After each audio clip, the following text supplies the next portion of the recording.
Hello students, dictation 5 second बाद शुरू होगा।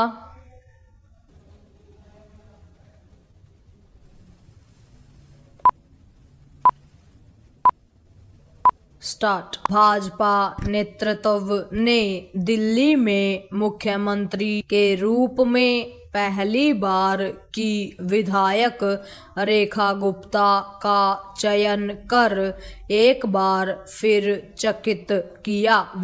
अतीत में भी वह अन्य राज्यों में ऐसे चेहरों का चयन कर चुकी है जो या तो मुख्यमंत्री पद के प्रबल दावेदार नहीं माने जा रहे थे या फिर उनकी गिनती दावेदारों में ही नहीं हो रही थी।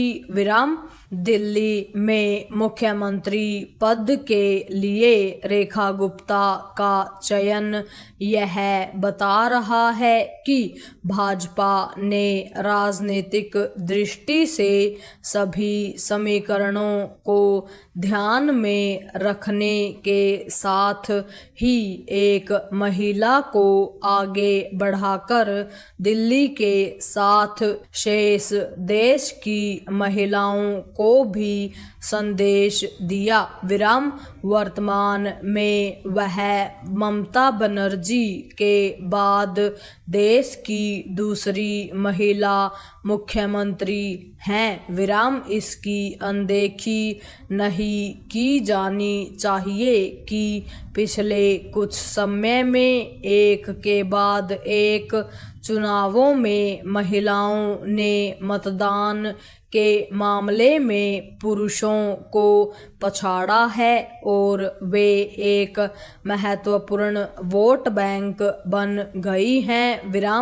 दिल्ली की चौथी महिला मुख्यमंत्री के रूप में रेखा गुप्ता के चयन ने यह भी नए सिरे से रेखांकित किया कि भाजपा में कोई भी नेता शीर्ष पद पर पहुंच सकता है।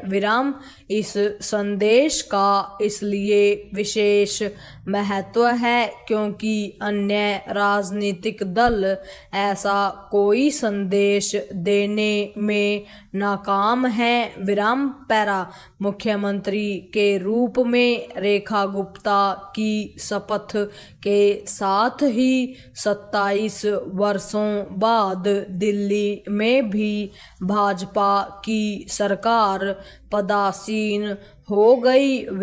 रेखा गुप्ता सरकार के सामने चुनौती केवल उन अनेक लोक लुभावन वादों को पूरा करने की ही नहीं है जो चुनावों के समय किए गए थे, बल्कि दिल्ली की समस्याओं का समाधान करने और उसे विकसित देश की आकांक्षा रखने वाले देश की राजधानी के रूप में संवारने की भी है। राजधानी होने के नाते दिल्ली देश की अंतर्राष्ट्रीय छवि का निर्धारण करती है।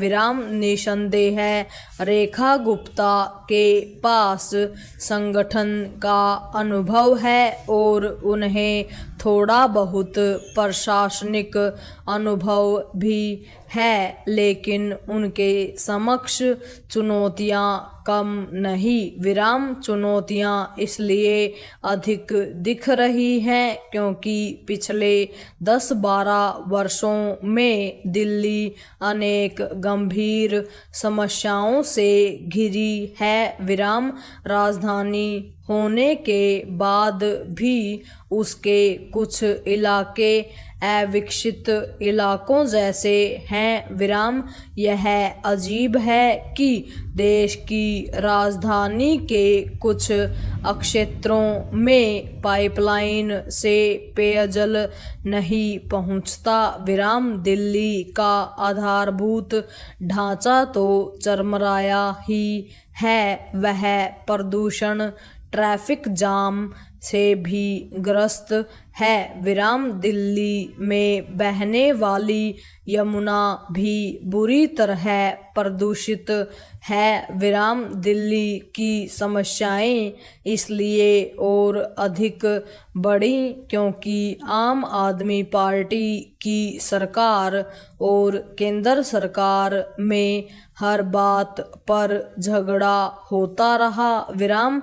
इससे समस्याएं सुलझने के स्थान पर उलझती रहीं विराम। अब केंद्र सरकार के साथ खींचतान की गुंजाइश खत्म हो गई, लेकिन दिल्ली को उसकी समस्याओं से मुक्ति तब मिलेगी जब शासन के प्रत्येक क्षेत्र में सचमुच सुशासन का परिचय दिया जाएगा। पूर्ण विराम।